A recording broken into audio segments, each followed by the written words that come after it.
I have never seen a face like yours before." That single line sets off a chain reaction inside a royal kingdom. A prince meets a village girl by the river, and everything changes. She is Adana, the daughter of the late hunter Mazio, raised by her grandmother after losing both parents. He is Prince Obina, heir to a throne, drawn not to a crown, but to the honesty in her eyes. He invites her to visit the palace. She turns him down, calling herself a commoner and choosing to go home to care for her sick grandmother. The prince promises no trouble, but she knows palace's attention can be dangerous. Back at home, Adana tells her grandmother what happened. They both worry, because attention from a crown can bless or destroy. Inside the palace, pressure mounts. The king demands that Obina marry Princess Zab to secure a powerful alliance. The prince pushes back. His father sees a commoner as a problem. His mother, the queen, steps in. She reminds her son that love alone does not run a kingdom. She herself did not love the king at first, but grew into it. Still, she urges Obina to meet Princess Zab before making any decisions. That meeting is a clash of worlds. Princess Zab speaks with precision and purpose. To her, wisdom means power, alliances, and status. She calls love a luxury for peasants. Obina listens and realizes that while she has been trained to rule, he cannot see a peaceful home growing from a union built on rigidity. Tells her they are not compatible.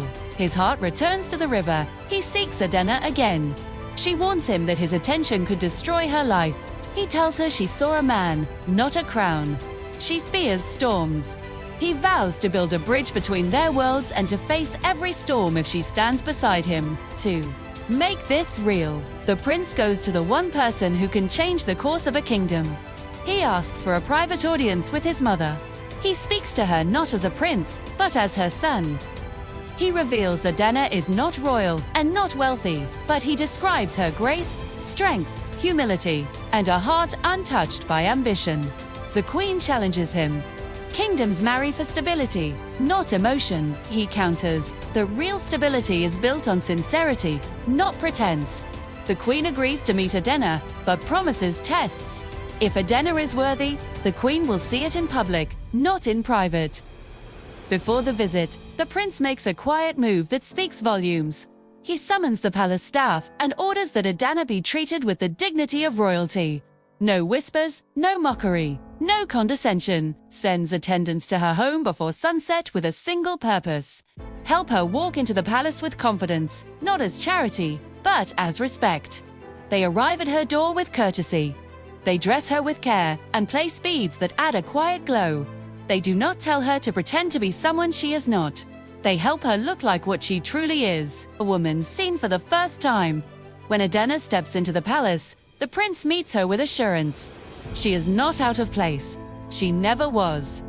Then comes the real test. The queen asks what qualifies a village girl to stand beside a prince. Adana does not claim birthright. She answers with integrity, loyalty, and heart. Character is built, not inherited. She was not raised in wealth, but she was raised in responsibility. If the palace rejects her, she will leave with the same dignity she entered with. The queen raises the stakes and brings the test to the dining hall. Has Adana ever eaten in a room like this? No, but she has eaten in rooms where gratitude was greater than abundance. What will she do when the people criticize her? Because they surely will. Adana says she cannot control their tongues. She can only control her conduct. If she stands beside the prince, it will be to serve the kingdom, not to defend her pride. And what of sacrifice? She has given up comfort before, but she will not sacrifice integrity. The queen sees it clearly. Strength without arrogance is rare. Afterward, the queen speaks plainly to her son. She watched Adana hold composure, show intelligence, and refuse to tremble. Dignity without entitlement cannot be taught. She already likes Adana, but the kingdom is watching. If this moves forward, Adana must be even stronger than expected. The queen will speak to the king back in the village. Adana faces the quiet question that matters most. Does she still recognize herself? Yes, she is still her grandmother's granddaughter. That answer prepares her for any outcome. The king summons Obina. He asks the question every ruler must ask. Is his son certain? Obina is certain. The king warns that marriage to a throne is not a love story. Obina answers that he is not chasing the throne, he is choosing her. If the kingdom rejects her, he will stand in front of her. She does not soften him. She reminds him who he is. If loving her costs the crown, then the crown was never his. The king delivers his verdict. Prepare to stand before the kingdom with your bride. The day arrives. The court fills the kingdom. Watches. The announcement is not just about emotion. It is about strength. A union that will not shake under pressure. A woman with grace in her heart and fire in her spirit is welcomed by the kingdom.